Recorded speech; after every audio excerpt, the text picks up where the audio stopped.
Electricast. Welcome to Psychic Visions Podcast. This is your host, Jason Zook. And this is Megan Kane. We're in the midst of a spiritual revolution.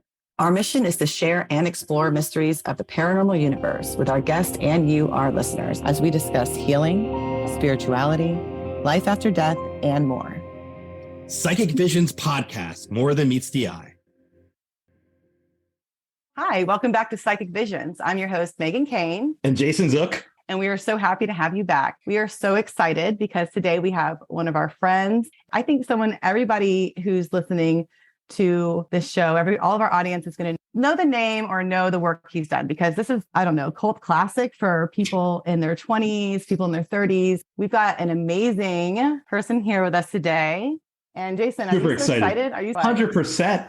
I know that this guest is going to resonate a lot with our audience, especially younger members of our audience, also older members of the audience as well. So it's across all spectrum. Let's bring him on. I don't want to wait anymore. So we have Zachary Gordon here with us today. Hello. Welcome to the show, Zachary. Welcome. I'm so happy to be here. Thank you for inviting me on. And I can't wait to get into it with you. And also for the viewers out there, whoever's tuning in, appreciate you. If you're a new listener, welcome. And if you're returning, thanks for checking out this episode with me. And I hope you enjoy what you hear from all three of us. Because those of you who know Zach, I'm sure most of you do. So Zach is a very accomplished actor, screenwriter, voiceover actor, and musician too, which we're going to get into.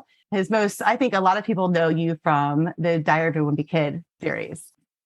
You started so young in this industry. Can you tell us how you got into it? What made you want to be an actor? And how did you get into this amazing line of work? What promoted this opportunity for you?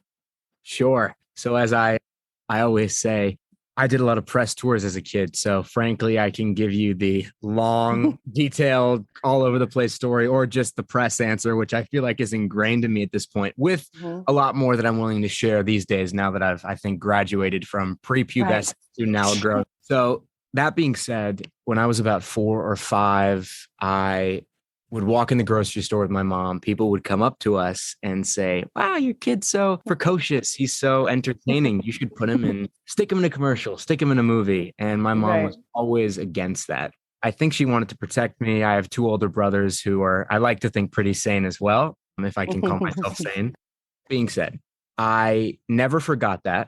When I was about 7 or 8, I had a friend in elementary school who started going to this acting class by our school. I was telling my parents, you have to let me sign up. He's going. Please let me go with him. I went.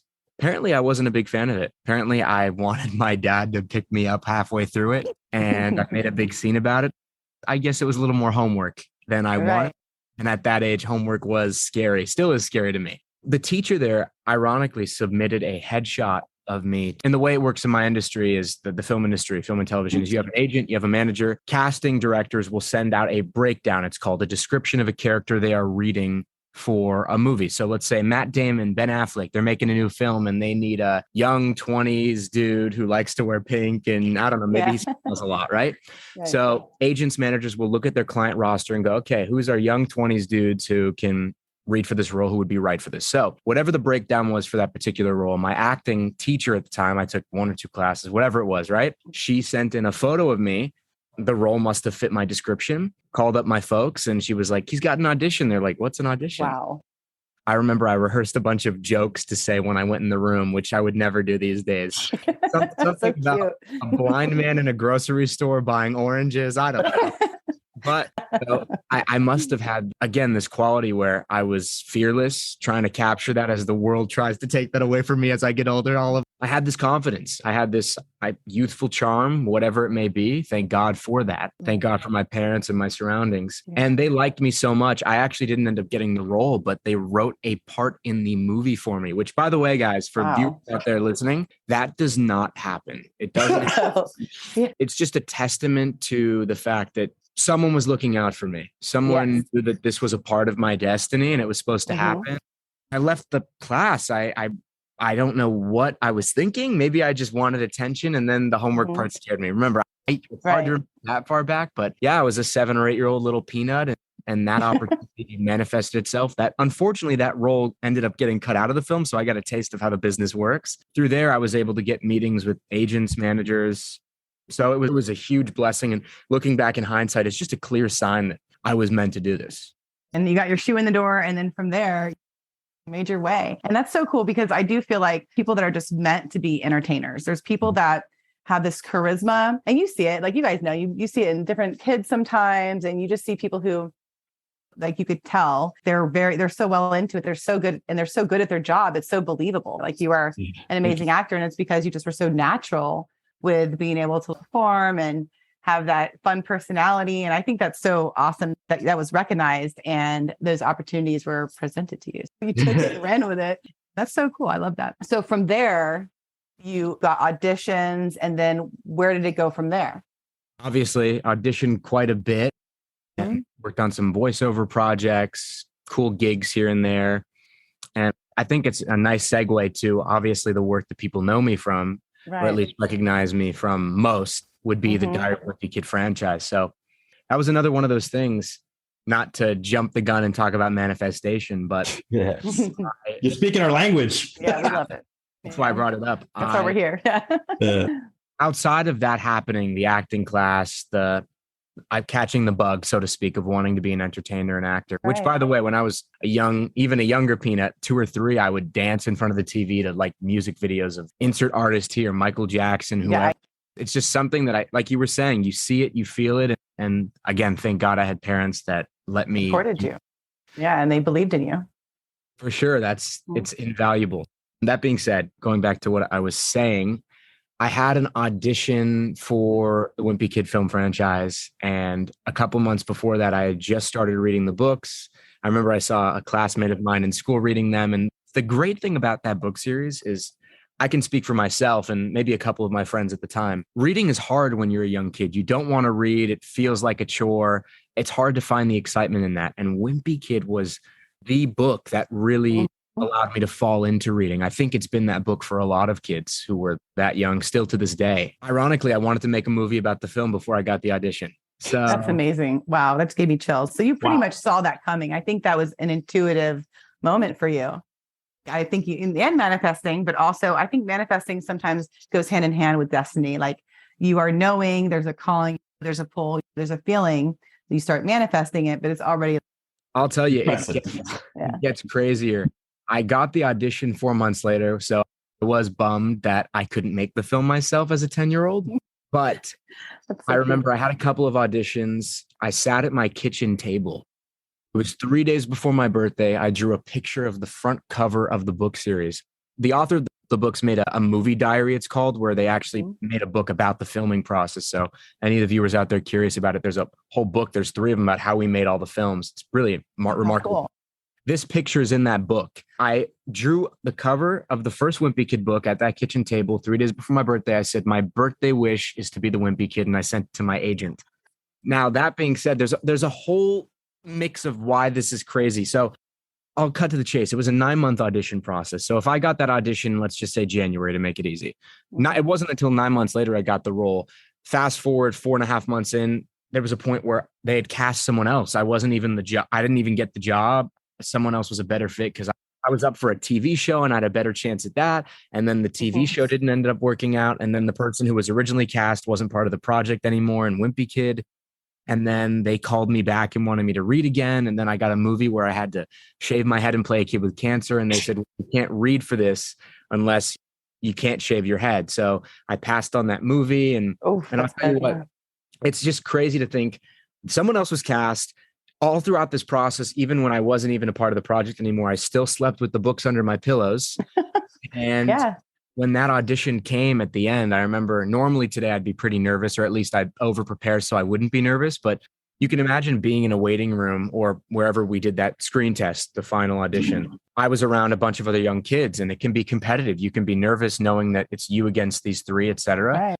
I think there's photos of me somewhere with my legs above my head laughing I didn't care. I was just, like I said, fearless is the word. I just was a ball of energy. And I did that audition, that final screen test callback. And I went to New York for a cousin of mine. He had his bar mitzvah. He was 13. And I was sitting at that table around all of these people that were friends of his. And I said, I'm going to play Greg Heffley. I'm going to be the Wimpy Kid. And I hadn't even gotten a call. So Love it. 2 weeks later, I got the call and can't even tell you I was surprised. But again, I just felt like sharing that story reminds me to this day that manifestation is real, because the only reason any of that happened was I slept with the books under my pillows. I wanted to make a movie about it. I drew the photo. I sent it to my agent. I wasn't afraid. I wasn't scared. I just knew it. And a lot of that has to do with being a child and you haven't been receptive to the world and the troubles and trials. But again, the doubt. Perfect example. Exactly. I just thought I'd share that because I think it's really cool to see that coming. And there were 10 to 20,000 kids who auditioned for that role. Wow. Unreal. It's literally, it's meant to be. And you're so right. This thing is real. And I believe putting that book under your pillow, a lot of the things like we teach even in the metaphysical centers and stuff is like, if you put things under your pillow, like even if it's a card or a word or something, your subconscious does connect to it. When you go into that astral plane or wherever you go when you dream, your soul does connect to that. And it's actually a manifestation ritual that you were doing that you didn't even know you were doing as a kid. Visualization too. You had the visualization involved and you had the discernment for it. And I think that helps a lot. And it's, have you seen The Secret? Oh yeah, of course. Yeah. So our friend Travis is a big part of that whole movement. That's basically what you're doing. And a lot of people have to like watch it, read the book or watch the movie and be like, wow, let me really practice on the pattern, my thought, because thoughts become things. That's how manifestations work. You're bringing that energy, that reality to this reality. So it starts over here in your mind or your think, whatever it is, and you're kind of bringing that into this reality. And that's what you're doing, whether it's through repetitive thoughts and mantras. And sometimes like even people in other metaphysical or spiritual, other religions and stuff like paganism, like that, they're using those kind of things. Even in the Catholicism, when they're lighting candles and they're doing their sage or whatever, it's all part of a ritualistic ceremony type thing. But that combined, and they believe in it. So when you combine it, it doesn't have to be a religion, so to speak. It's just when you believe in it, right? So you believe in this religion, you believe in this thought, or you believe in this purpose. And then when you put that energy and that thought and you really believe in it, it really does manifest into something right in front of your eyes. And I know things similar happened to me. When I first started manifesting, realizing I was doing it, I was around your age. I was in my earlier 20s, or actually I was like my mid 20s. And anyway, I would hold this crystal every day, but every day at least, but especially when I was upset. So when you're upset, your energy is so heightened. And I would hold that crystal, same way I would hold a Star of David or a cross or anything. I held it. And I was like, dear God, please give me independence. So anyway, I quit and I took a huge risk walking away from the money just to follow my heart, to do what I love. And I'm not kidding. Within 2 months, I woke up one day and my Etsy was going nuts. It was like ding, ching, bing, ding, ding, ding, ding, ding, ding. Making all these sounds. Like a ching is like a sale. A bing is a like, and a ding is like a message. And it was just going nuts. And Brian's, get your phone. Something's wrong with your phone. There's a glitch in Etsy. And this is like years ago. It's like 2014. It was a while ago. So I get up and I think there's a glitch on Etsy. And dude, my phone had blown up. I had made like $4,000 before I woke up. It was in like a morning. I was like, what happened? My stuff went viral out of nowhere. And I was like, how did I go viral? I'm just a little artist on Etsy of 1 million people. And this guy ended up messaging me later in the day and he was like, I found your shop, blah, blah, blah. And I'm like, how did you find my shop? And he's, Etsy sent out an email about your shop. So Etsy sent out an email to millions of people, everyone who's ever signed up for Etsy, about my shop. Check out Royal Susie. She makes things with crystals. And oh my, I'm getting chills talking about it. Overnight contracts with Lowe's, Sears, Kmart, contracts, making wholesale, from making nothing and taking this huge risk to follow my heart and my passion over what I was told or thought I was warped or needed to fit into this mold for society. And by taking this leap of faith, is having this blind trust in myself, led me to where I am now. And here I am chatting with you. You know what I mean? This is where we are. And there you were, following your heart, following these manifestations and these thought patterns. And when you open up, anything is possible. I know you've won awards, but if you want other ones, let's manifest it. You know what I mean? Because you have these, and you have the secret. That's the difference, is you're very tapped in.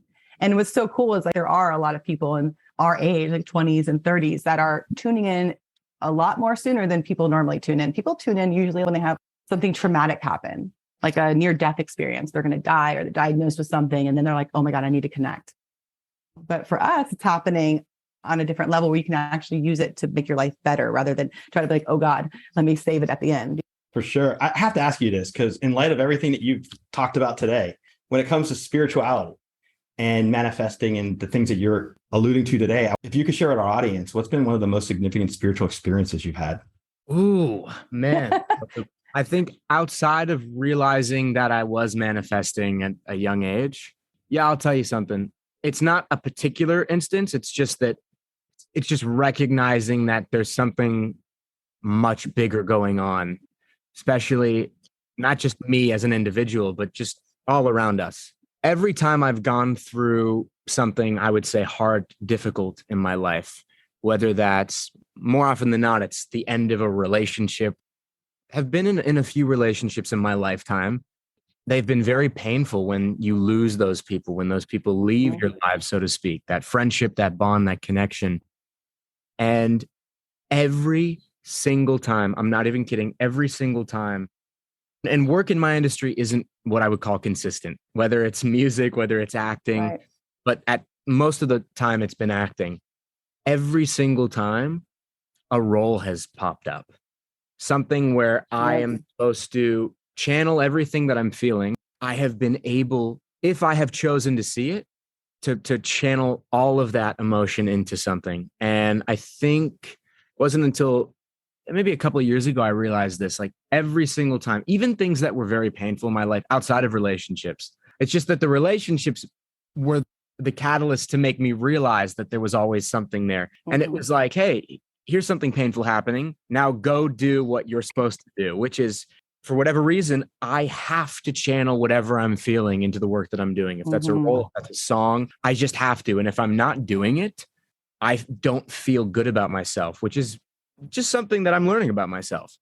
I think in terms of spirituality, it's allowed me to go, hey, I know I want to do X, Y, and Z. I know I want to go hang out with my friends, go waste away the day, maybe go sit at a poker table. I'm fascinated by that game and the mathematics behind it. Yeah, I like poker too. Yeah, it's super fun. But when I'm not doing insert creative activity here, writing, acting, music, responding to fans, people that want to connect with me, that are kind enough to give that time to support me, when I'm not feeding the beast of, or the machine of, the idea of I am an entertainer, I'm here to either provide levity or to make myself discover what the answers are, whatever it is. I feel good when I channel that energy into giving it back in other ways. The cool thing about my profession is it's giving it back in a way that can propel me. Yeah, technically, financially, hopefully, things crossed at a better level. But it's really, I would call it spiritual. I would call it a way to connect with people, because that's what it's always been about for me. And the pain that I've gone through, the pain that we've all gone through, I can find different mediums to channel that. And that's awesome. No, it's a film. When it's a song, which is more than ever, it's a song. The coolest thing about a song is I am in control, complete control. It's your baby. And you are so good. Like I told you this before we went on, but y'all listening, oh my God, he's a triple threat. Everything. And your voice is so good. Yeah. It's so good. And it has the best melody to it. And are you writing your music too? Yes, I am. Thank you so much for saying. By the way, I've great got, writing too. Thank you. I've got a lot of songs that are coming down the pipeline. I've finished recording 2. There's a 3rd single that is going to be done in the next few weeks. And then once I have, I think 4, or at least when the 4th's on the way. So I'll give it a month or 2. In the meantime, I'm going to get my album or single artwork photos taken, decide what I want the vision to be, what my 6-month plan is for an EP. So essentially 5 songs, but I want to start with singles, and I'm going to decide which I want to release first, what the vision is. So answer all these questions: music first, write, record, figure out what that vision looks like, and then I'm going to execute. So I'm really excited. And I appreciate you saying that. Creative downloads. Like Megan and I talk about this all the time. I'll be in the shower and I'll think of a podcast idea, or Megan and I will talk and we'll have all this stuff that we creatively just, it's off the chart. And I think my creative downloads have increased ever since I gotten close to Megan, because she's like this lightning rod of creativity, as I'll call it. And I wanted to ask you, for your perspective, you mentioned creativity, but I wanted to see if you could share with us what it's like for you when you have a creative download, like when you're in your zone and that song pops in the head with the lyrics or whatever it is. How does that work for you? I love your analogy. I love your phrasing. Thank you. So Jason, I always say the same thing. I'm downloading it from the universe. First off, I want to acknowledge that's so wonderful that Megan, you feel, provides that energy as well, because that is such an important thing, is to recognize where that energy comes from and who are the people that, first and foremost, allow that space to exist or help provide that space. So that's something to be grateful for as well. So that's cool. That being said, I have my phone on me because I am apparently Gen Z, unfortunately, or fortunately, who knows? I thought I was a millennial. I don't know. I'm not taking responsibility for either. Yeah, I hear you. I record a voice memo. Like you said, I'll be in the shower. I'll be walking around.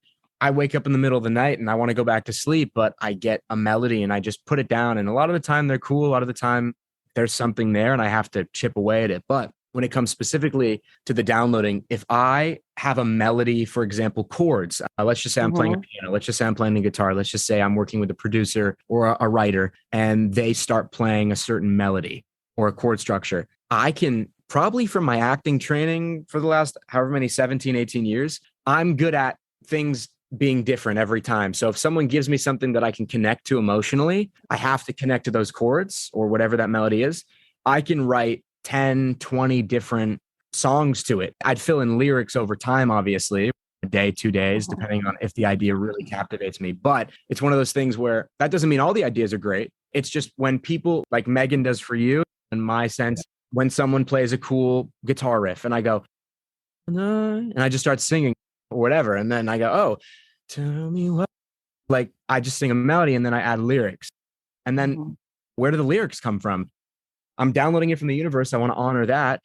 If I'm saying, tell me why, what are some of the other phrases I'm saying? Maybe I say something about, I can't sleep at night because something's on my mind. That's really cliche and horrible. Don't use that.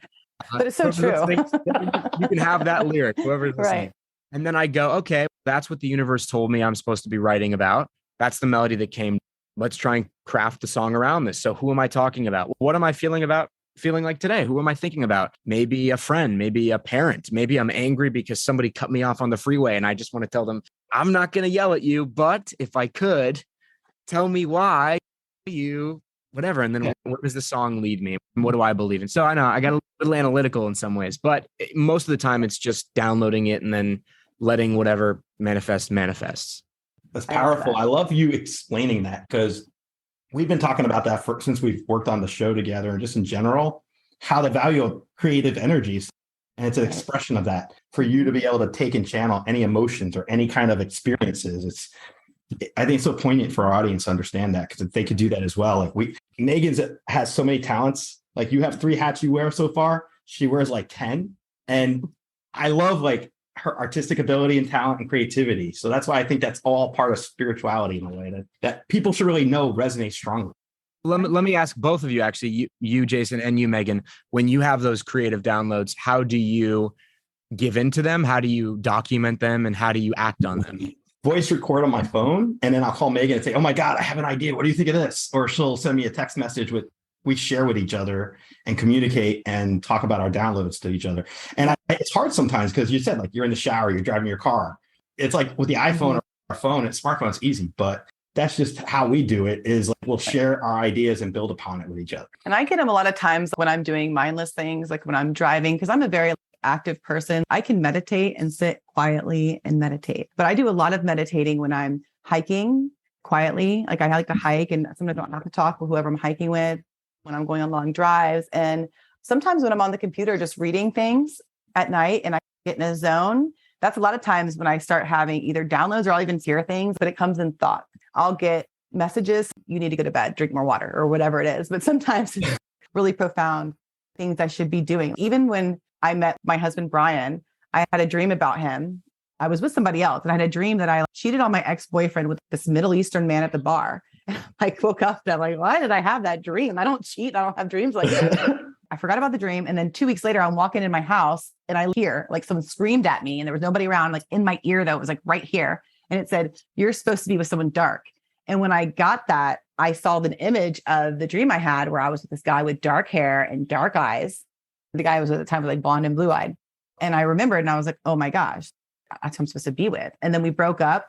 2 months later, I go pick her up from the airport, and my mom's intuitive too. And I pick her up from the airport and she's, I just met your future husband. And I was like, what are you talking about? This is the one. And I ignored her for like 3 months. About 3 or 4 months later, I was praying to God. Actually, I was like, God, send me my person. I'm done. And the next day I woke up and the first thing she said to me was about this guy, Brian, like how she'd been talking about for months. And I got chills all through my body. And I heard it again. I heard, that's the one. And I was like, and I ran over to Facebook and added him, and we've been together 10 years. But that's just one of the many experiences of the downloads that I've had. And it could be for personal things. Sometimes it's for things I need to create for work. The older I got, the more I paid attention to it.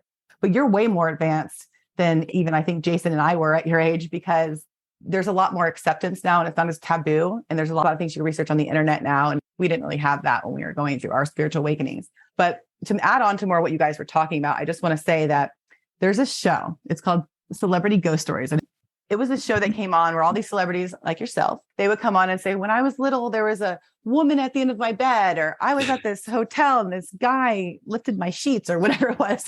They go back. There's like a sequel to it, The Haunting of, and then the person's name, the celebrity. Anyway, I would say 6 to 7 out of 10 celebrities that they went back, they took them back to these spots where they thought they were haunted or had these like traumatic, and they do a reading. This woman would do a reading and find out it was like your grandfather. You were going through a divorce with your parents. Like there's either trauma going on in their life when they saw that spirit, or was right before a significant moment. And then a lot of the celebrities and actors realized that they had gifts themselves and that they were actually mediums or intuitive. And I think that for sure. And going on that more, I do think a lot of people who have that openness, that charisma, that ability to connect with people that even they don't know, and have that energy that just lands and it connects. I feel like that's also part of someone who's expanded their psyche, so to speak, and also enlightenment. And they're able to connect more than like the normal 5 senses that we've all, or 5 or 6 senses that we always, right? 5 senses. Am I right? Yeah. I use so many, so I don't know. We learn to tap into those other things. I do believe that a lot of people who've been able to manifest and be able to put themselves in these situations and also be good at their work, whether it's music. I feel like a lot of people are very intuitive who do music, who write, they're channeling, they're connecting, they're knowing what's going to land, it's going to reach the masses. It's not just like with your music, for example. There has to be so much to make, in my opinion, to make a hit. There has to be the melody. It has to have the right lyrics. There has to be a connection. It has to mean something. It has to hit home. When you have the right person behind it, it can reach the right people. And that's why I really, and I'm not kidding. I've literally had your song on my phone for, I had it playing in my Jeep. I have my store. They're all the people who work for me are like, and they love it. Like we've been playing it on repeat. So you guys, everyone listening, ladies in LA, it's available on iTunes right now. And the album's coming out soon. So I know we talked a little bit about that, and I know you have so much other stuff going on, but if you can't tell, I'm very excited about this album.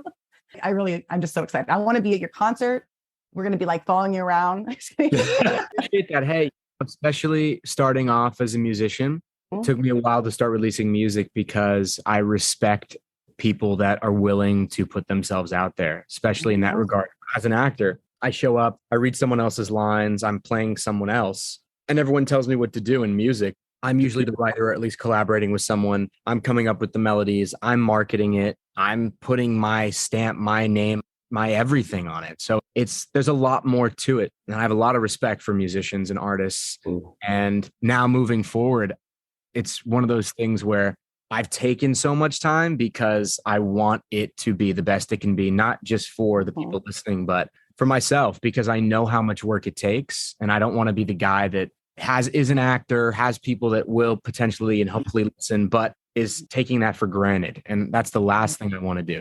And when you tell me you enjoy the music, when Jason says he listens to the song, it means a lot to me because I've spent so many days, weeks, months agonizing over it. And that process will, as it does in acting as well, the work never goes away, but you just get better at doing it. Like podcasting, like anything. Yeah. And I'm sure you guys know a lot about how that process has probably shaped to where you are now. And I think that's where I'm at in music is I've got a couple of songs that are ready to release. I'm learning more about what I want to say, how I want to say it. And now the next step is, how do I want to release it? How do I want to market it? How can I make sure that I might like this, but how do I make sure Megan also likes this too? Because that's who it's for. It's for me, yeah, but then it's not mine anymore. Like you were saying, Jason, like my baby, and then it becomes its own thing. So at what point is the responsibility on me? And then at what point is it my responsibility to let go? So that those have been a lot of the questions and things I've been not wrestling with, but thinking about. You're very prideful with your work. And I wouldn't say you're a perfectionist, but I would say that you're close to that. You want your work to be. We picked it up on a few of the other things you said too. And you could tell you take a lot of pride. And I think for anybody who wants to cast you, directors, anyone who wants to work with you, that's what they're looking for as far as someone in the business and or someone that's dedicated to their work and not just putting out there and putting a stamp on it.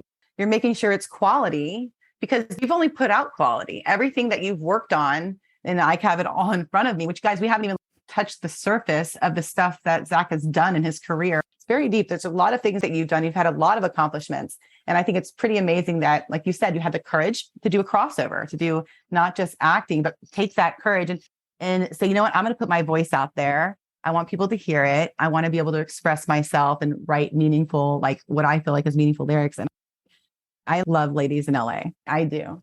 I want to hear all of That's excellent.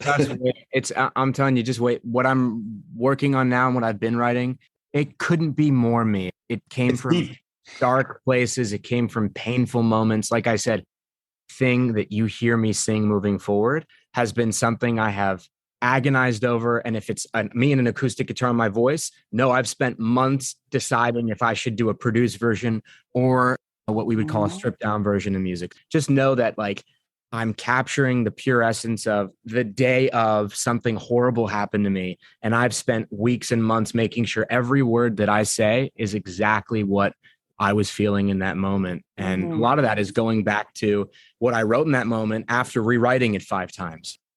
Yeah. Know that. It's fascinating. Just listening to you describe your experiences is just fascinating to me. It inspires me personally. I think it's amazing that you've maintain this work ethic, because a lot of kids who get into acting so young, they're like, I'm done, no more. And that's the question is, did they want to do it? And there's your answer. Yeah. Burnout, like avoiding that. Right. Yeah. So that's so cool because you've had such a journey. You're working on something else right now too. You're working on a movie right now, an indie movie, or what is it you're working on right now as far as acting goes? Sure. Appreciate you asking. So I wrapped a film last week. It's called Max Dagan. It's an indie drama. I play Max Dagan. Love that. Congratulations. So yes, main character. Opportunity. Super grateful to be working and doing what I love. I don't take it for granted. I'll tell you that. And it's starring me. It's starring a couple of cool actors. Some of the viewers might be familiar with Michael Madsen, Jay Mohr, Rob Morrow, a lot of legends. Comedian Jeff Ross is in it too, who I'm a fan of. He's really cool. He does all the comedy roasts on comedy roasts on Comedy Central. Anyway, a wealth of incredibly talented actors as well. But that film is essentially about me, and my father has cancer, and he's been imprisoned for the majority of my childhood adult life. He has cancer, or at least the cancer's finally spread, and I have to convince the daughter of the police officer that he killed to agree to let my father out on a compassionate release. Oh, wow. And it's heavy, but it's also balancing. Real. Yeah, it's very real, which is why it was such an incredible opportunity. I'm a guitar prodigy as well. So I got to incorporate my music into the film. For example, like shredding guitar on stage. And I'll touch base on that in terms of manifestation too, because isn't it ironic that the last 5-6 months I've taken my music very seriously, and I haven't worked on too many projects really ever that involve music, and all of a sudden I'm starring as a musician. It's synchronicity. Yeah, it's synchronicity. It's literally like you manifesting and being able to do two, and that's inspiring you. It's kind of like J-Lo doing Selena. She's a dancer, she's an actress, she does Selena, and she's I love to sing. And next thing you know, she's got all these hit albums that Jenny on the Block pulled out of nowhere, and all of a sudden she's covered in sparkles in a waterfall. I don't know. I think it's so awesome. I'm really excited for you. I haven't heard you play guitar, so that's something I got to hear. Yeah, I'm going to downplay myself because I think that I'm my own worst critic, but I am primarily singer-songwriter.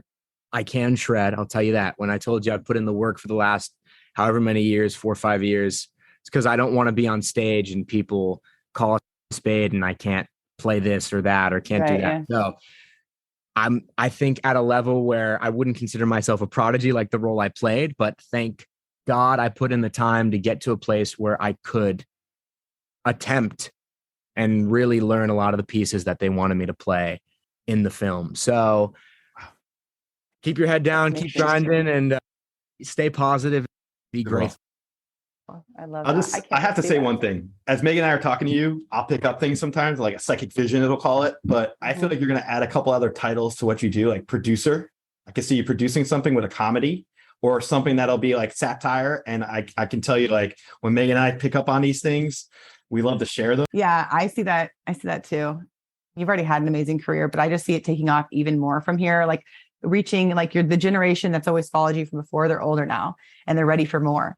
And something that's on their level now. And that's because you've grown and it's like your talent has evolved with you and the audience that you can reach. And I'm a little older than you. And I know the books, I know the movies, like I know your work, even being just a few years older. So I mean, you're reaching so many different people. And I know that the quality of your work is so exceptional. I can't wait to see your movie. I can't wait to hear the rest of your album. I am a big fan. So I'm excited about I just want to preface, Megan, it means so much to me. No BS, like it really does, because especially as I'm trying to cultivate a music career from the ground up, every person counts. I'm not even kidding. Every single person. Like I said, I sat in my bedroom and I still do and write all these things that are coming from the heart. And if one person actually responds to it, it's like, wow, it's not that I need validation or anyone should be seeking it. It just reaffirms that what I went through was supposed to happen and that people enjoy it or people take their time to listen to it. That's the thing that I didn't get when I was a kid is I tried to run away from it my whole life. I never talked about it. I was embarrassed about it. So much to the point where I feel like I resented acting up until a couple of years ago. I just didn't even want any part in any of it. And I just kept going through the motions, which I don't think is healthy. I think commit to something and stick with it and embrace it.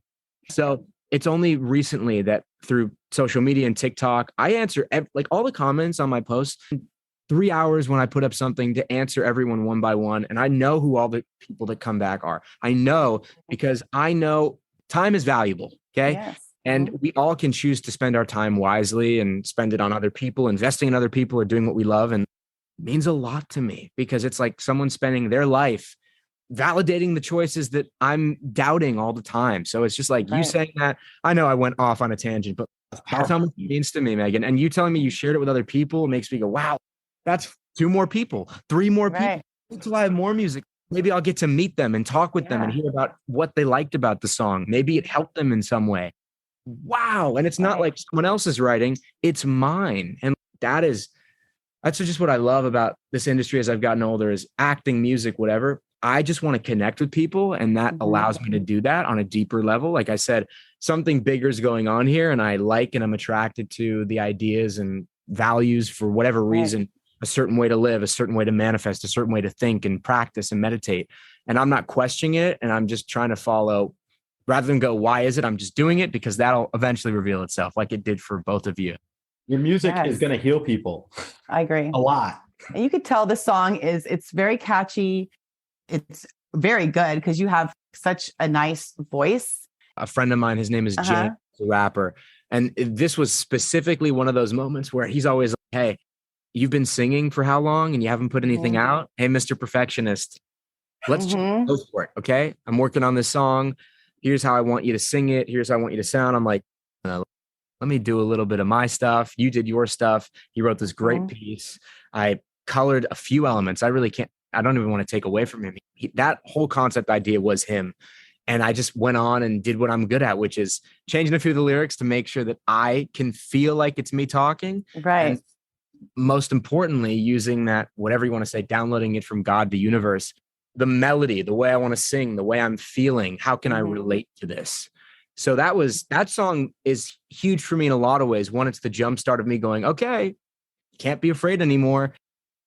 and I don't know how everyone else feels listening, both of you, but I doubt myself a lot. And I think it's an artist thing, or just a human thing. And Definitely. that was the big thing, because people do enjoy the song and they do listening to it. And I'm waiting for my brain to catch up to people while I'm continuing to write more. All this stuff I'm working on it's all me. Besides the producers I'm collaborating with, that song has been a huge blessing to me because it forced me to leave my comfort zone. I have to say one thing. First, I was listening to your music. She texted me and she's like, he sounds like Justin Bieber. It's amazing. And she was like, and I know when Megan likes something, I'm going to like it too, but it was like really cool. Just having her just really connect to your music. And I think that's what the power is. It's music heals us. Your music your lyrics are going to heal other people across the globe. People who listen to your music are going to heal. Megan and I always talk about our favorite songs and how they work into our scenarios. Like if there's a breakup or if there's a depressing moment or whatever, you're going to uplift you. It's your purpose. And clear audience is all about clear hearing. So you have the different clairs as far as being an intuitive. You have clairvoyance, which is like your clear seeing. A clear audience is clear hearing. And a lot of musicians are actually clairaudient and have a lot of gifts coming through that direction. Definitely. And I feel like the way it resonates, even like sound bowls or when monks are like oming and like there's an energy, there's a frequency that comes through a voice, right? And that frequency hits you. It's literally sound healing. And I feel like your voice has that. Those ladies in LA, I'm like, no, not going anywhere near them. I'm so connected to the song. And I feel like there's certain people that like are supposed to be singing and supposed to be putting their voice out there. And I definitely feel like this is honestly a little, maybe even late. Like you should have been singing a while ago. I'm so happy that your friend cared enough and said, you know what, stop being shy or put yourself out there. We know everybody knows you for this. And you've done so much great work here. Sometimes we get afraid to try something new. And sometimes that fear can get in the way of your truest potential. I'm just so happy that you were able to overcome that fear and realize, oh my God, I'm so good. And you are like so good. And I know I keep saying that, but I love music, but I love old music. I'll listen to older music and older hits and 70s, 60s. And I like some new stuff. And your stuff I've had it on a repeat where I'm like learning the lyrics pretty fast. Listening to it before we started. Yeah. And I have a few different things I was going to go in that. One thing I was going to say, a lot of people get songs as clairaudience. Like they get songs from their guides that help them understand what the meaning is. Like I have an uncle who passed. Every time Elton John, the Tiny Dancer or Rocket Man comes on, I know he's around me. It's just the weirdest thing. I get messages through music. Like I was thinking about him yesterday. Yes, Paul. And Brian out of nowhere, my husband is downstairs. He's been working all day and he's like singing Tiny Dancer. And I'm like, why are you singing that? And he's like, I don't know. I'm like, did you hear that song? No, I've been working for 3 days straight. And I'm like, that's Paul. So like, I feel like even people who not even knowing how tapped in and tuned they are, they're picking up energies around them and it comes through. And sometimes lyrics, sometimes like you might pick it up. Like I know kids pick up around spirit. The little kid looks up at their parent or, someone in their family is like, I love you. A lot of times it's messages coming through they're picking up. Very interesting because the more that you understand and like how we've grown with our gifts and understood where these random, like the thoughts that aren't yours, or like when you're driving, you're like, you need to do this, or you forgot this. And then your voice is like your head yelling at you. Yeah. Don't doubt those ideas. It's third person. That's 100% your guides, especially your full name. You're like, oh, it's my full name. Like they're serious now. Yo, mom. Yeah, exactly. And you pay attention to that stuff. And I think it's so cool and interesting that you're finding other ways to channel your gift, which is an amazing gift you have. Are you excited about making music videos too? Because that's going to be like a mix between getting to write your music, sing your music, and acting. Like, okay, now we're on film. We're acting out like what we're singing about. Are you excited about that? Have you done music videos? What's the step with music videos? Man, I appreciate both of you. For one, just believing in me. 2, doing your research, and 3, being curious. I just want to acknowledge that. So thank you. It means a lot to me. Of course. Music videos seem like an animal that I'm nervous about. And I should say nervous because I haven't done one. I've acted in one a long time ago. But again, it's the biggest thing about music is I am the boss. I'm not used to showing up and calling all of the shots. Who are the roles? Who am I playing? What's going on? Now, when I write songs, I have visions of while they're being created, what I'm experiencing and seeing and feeling. But I know for certain that it's got to be great, and it's got to be everything that my heart responds to. And I like to think if my heart responds to it, hopefully others will, because I've tried to always just lead with my heart, whether it's acting, music. It's so cool because you have so many different facets of your personality, not just like your talents, but your personality has a lot of different facets. Like when I first got to talk to you, I realized like how down to earth you are. Like you've had all this amazing life experience. You're well traveled, you're well experienced. You have talked to all these people and met so many people, and you're so accomplished, and you're still down to earth. I was telling Jason, but he's like the easiest guy to talk to. Like I've known forever. Like you're so easy to talk to, and you have such an endearing. Yes, he's so humble and an endearing energy about you. I'm excited because your viewers, the people who've been following you, we've seen that you're funny. We know that you're talented. We've seen all these other sides of you. And now here you are, and you're almost like your mid-20s. And now we're seeing your different type of roles that you get to play through your music. And that's why I'm really expressing it. Right? Yeah, he is all grown up, ladies, and he's singing sexy songs. Thank you. Yeah, that's been a shift for me, as the fact that I am a grown man. I felt that way for a while, but I think now my physicality has caught up with it. It's always been in the back of my mind as I make this new music. Who is Zach Gordon today? Right? I'm not the little kid. And as much as I think people still see me as that, is going to be, I don't want to say a challenge, but it's definitely something that's there, and it's been revealing itself as I've released the song. What are they responding to? What do they want to see more of? What am I comfortable with? What excites me? And I think it's all of that sounds exciting, right? Who wouldn't want to be the cool, sexy, thoughtful, endearing, hopefully still funny and charming? Yeah.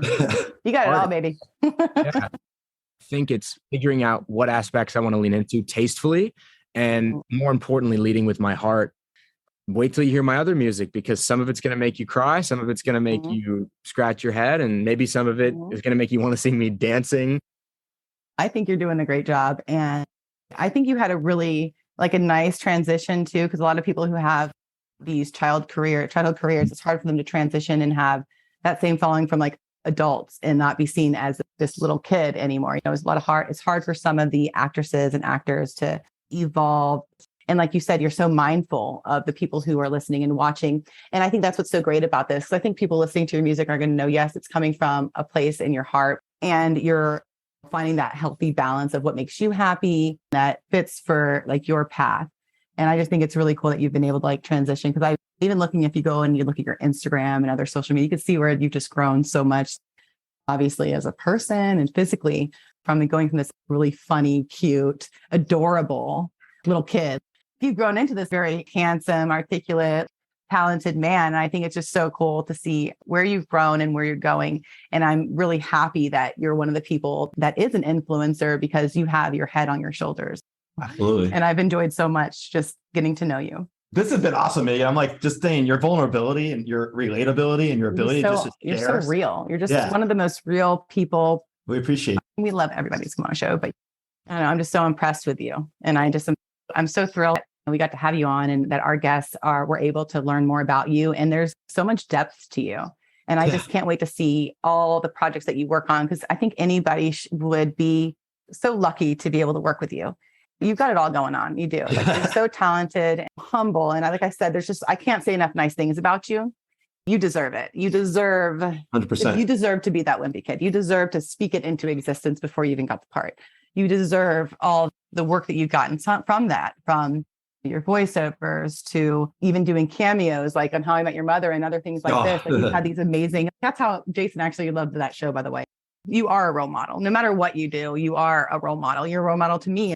And I'm older. You are inspiring, an amazing talent. And I'm just so honored that you came on today.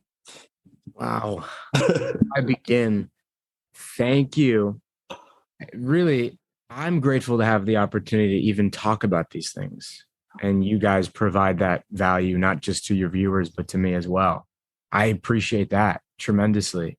I'm always down for any type of open conversation. I think that's why what both of you are doing is so important, and why I was excited to talk with you both, because I mean it, man. This has been so much fun for me.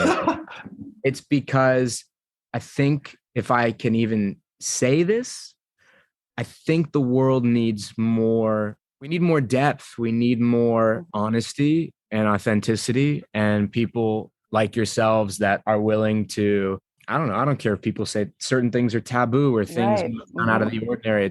I don't think there's anything wrong with speaking your dreams and the ideal life that you want for yourself into existence. I don't know. That's what makes me sad when I think about that, is at what point as a society, as human beings, did we lose that, where we can't celebrate each other and we can't say, hey, let's be an actor, let's be an artist, let's figure out why we're doing those things. And maybe it's uncomfortable to go, I just want to make money, or I just want to be famous, or maybe I want to do XYZ, connect with people, or build a brand, whatever it is.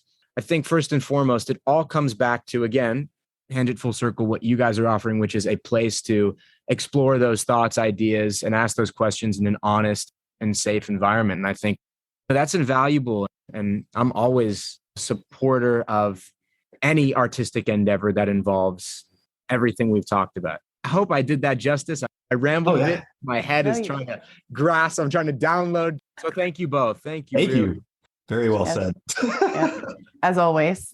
Yeah. We're doing a trip out to LA, and in a few months, we'll be coming back out there to meet with some of our executive producers. And we're going to come out and link up with some people that have been on our show and that we're going on some other shows. But I'd love to link up with you if you're in town when we come out there. That would be wonderful. It'd be amazing. I want to hear you play guitar in person. You will. Hopefully at that point, I'll have a couple of either 1 or 2 or 3 songs out, and I'll have rehearsed them enough to where I can schedule some live shows, and maybe it'll work out perfectly. I would love that so much. Synchronicity will line up. Yeah. And just FYI, I am a great whistler. Right. Oh, and by the way, she does an amazing alligator call, but we won't get into that. That's too funny. I actually do have an alligator call, but I wouldn't record it unless I was like Duck Dynasty and we can record it and play it for gators. What an alligator call, meaning you have a device you would. I have it from my throat. Like I am the alligator call. So I'll tell you real quick before we wrap up. We'll tell you a little story. So we were camping and we were at this spring in the national forest, and we went out at night with a flashlight to look at the spring. It's like bright blue at night, and we see a gator, and it's like got red eyes, and it's like looking. And I'm like, oh my God, there's a gator over there. And I'm like, call it over. So I'm like, gator, nothing. And so I'm like, it's not listening to me. So I said to Brian, I'm gonna do a gator call. And he's like, a gator call? I'm like, yeah, because I've heard it. I'm from Florida. I know what they sound like. So I did it. And I'll do it for you. I make the funniest face when I do it, and we're on video, but whatever. I can't think about my face when I do it because it has to be like authentic. Hold on. So anyway, I did that. Okay. Thank you. I did the gator call. Not do that again, because I like not having gators around where I am. I know. So I did it, and I was like joking around, and then I looked, and it was gone. Like it was way across the spring. And I'm like, oh my God, it's gone. Where is it? And I'm going back and forth. And I'm looking all over the spring with light, and I'm getting closer to me, and I look straight down, and we're on like on this little bridge, just 4 feet off the little like inlet that goes like into the other spring. And it's literally, Zach, it's right below us. And it's like Peter Pan gatoring me. It's like on its hind legs, and it's like going like this. It's like up out of the water, and it's got its mouth open. It's on its hind legs, like paddling on the front. And it's looking up at me and Brian with its mouth, literally the gator on Peter Pan. Like I've never seen a gator do this. And it was like probably about 3 or 4 feet of water. It's up on its hind legs, and it's just looking up at us, like looking right at me. And you called me? And I like it listened. And so you're the gator whisperer. I did. And so I did it again. I love it. It started going in circles underneath me. And I was like, oh my God, Brian, we got to get out of here. Ran back up the trail to our campsite. I thought it was a fluke. So now we're hiking because we're big hikers. We're hiking in another park 3 weeks later, Alafaya, another Florida park that has gators. So there's a gator in the middle of the lake, and Brian's joking with me, and he's like, do your gator call. And I'm like, okay, think it's not really going to work. I was just messing. So sure enough, I mean, it's a big, huge lake, and there's one big gator right way out in the center of it. And there's also like tourists looking like, oh, it's a gator. So sure enough, I do my gator call, and that thing goes like this. Look at this way, it goes, nee, and looks right at me. And of all the shoreline, I'm talking like miles of shoreline, right at me. And Brian's no way. And then so I do it again, and it echoed across the water, and I did it again. and it came at me. It's right for me, dude, to me. And I couldn't believe it. So then it followed me up the shoreline, and it was like a big drop. Nervous at all for your safety at this point? I grew up in Florida, so She doesn't have fear. I don't Trust have me. fear with gators, really. No fear. Or with a lot of things. I was such a tomboy for most of my life. And then I don't have fear, especially with animals. And I just had a lot of experience with it. So I know like not to push certain boundaries and mating season, things like that. So it sure enough followed us. And we were on a what is it called? Like not a cliff, but like Boardwalk? a mini, I forget the That's word for it. But it's like a little rise. So we couldn't get us in if we wanted to. Like it was the land was like almost went down. It was an old mining place, like where they were mining the land. So it just looks like it's a mountain, even though it's Florida. So anyway, it went down, so you couldn't get to us. But we've been to many parks since then. And every single time the gators come to me, it's the weirdest thing. Or they move, they're looking for me. I don't know. I used to think it was a mating call, but someone heard me do it recently. This old Florida guy. And he was like, oh, that's a baby gator. They want to eat you, not mate with you. And I was like, oh, even worse. I don't know. I don't want to be mated with or eaten by a gator. But we won't be playing this at all. There are any gators. That's what I was saying is I just don't know what benefit having any gator within 10 feet of you would be. And the fact that you keep exploring this either means that you need a career change or there's a secret, I don't know, maybe life is really miserable and the gators are just going to make it go away. But also, I would love to see a video of that. So don't put yourself in harm's way if Brian ever wants to about the phone. And I actually have one video that I did take of, I went to this Apopka Wildlife Preserve. It's like Jurassic Park. You can drive through it and you just drive 10 miles per hour and there's gators and animals everywhere. And it's literally like Jurassic Park. And I went there and there was a gator and I had my video out and I did it. And he like got up looking around and got up and walked in front of our car and then went across the street. So I have one video. That would be cool. Yeah. Very entertaining. I want to tell you even more stories that'll blow your mind. I think that we've experienced that they're on some of our other episodes, but I mean, we could probably make this show like three shows long with you. I could keep you forever, but I know you have a lot of jobs you're working on. I got introduced to all this because of Megan. She's introduced me to the paranormal, the psychic stuff.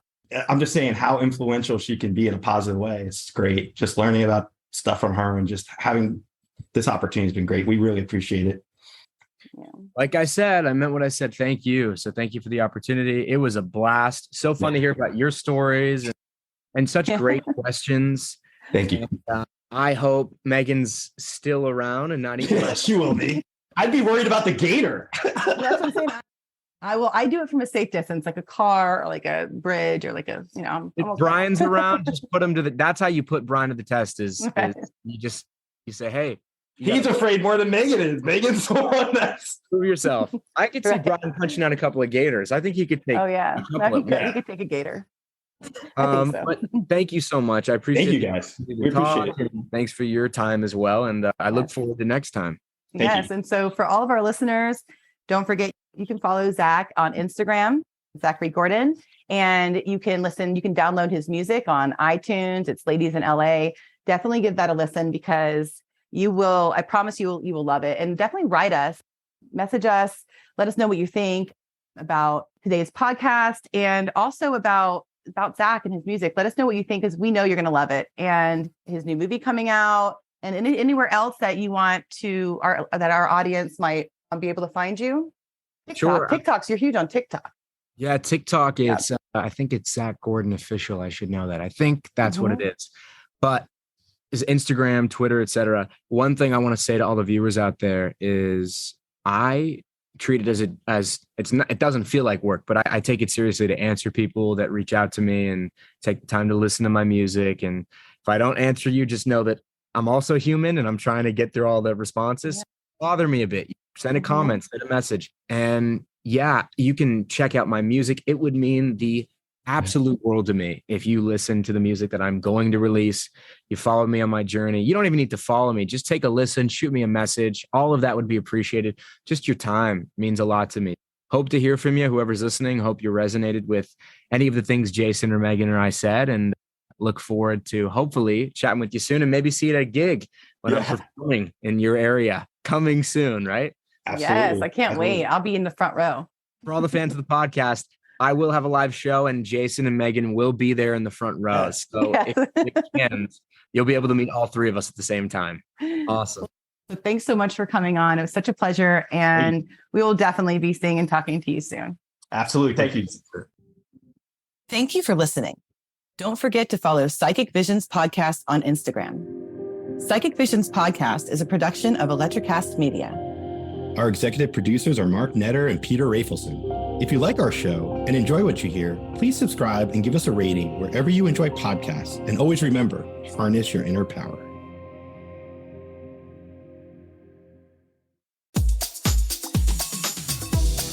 For those of you who dream of a world where music and podcasts live together in perfect harmony, now, for the first time, Electricast gives you a magical compilation, Pod Till You Drop, Volume 1, where we give you the best in tunes and the best in podcasts. Feast your ears and hear the culture.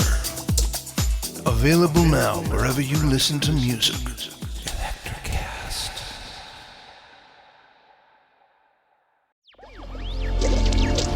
Electricast. Welcome to the Candle Power Hour. Come with us backstage behind the scenes of show business spanning over 4 decades and bringing you the experiences that can only be told by the people who were there. Our guests are from the A-list, the F-list, and everyone in between. Get set for some of the most insane, hilarious, and inspiring stories you will ever hear. I'm Mercury. And I'm Diego. Your host for the Candle Power Hour. Electricast.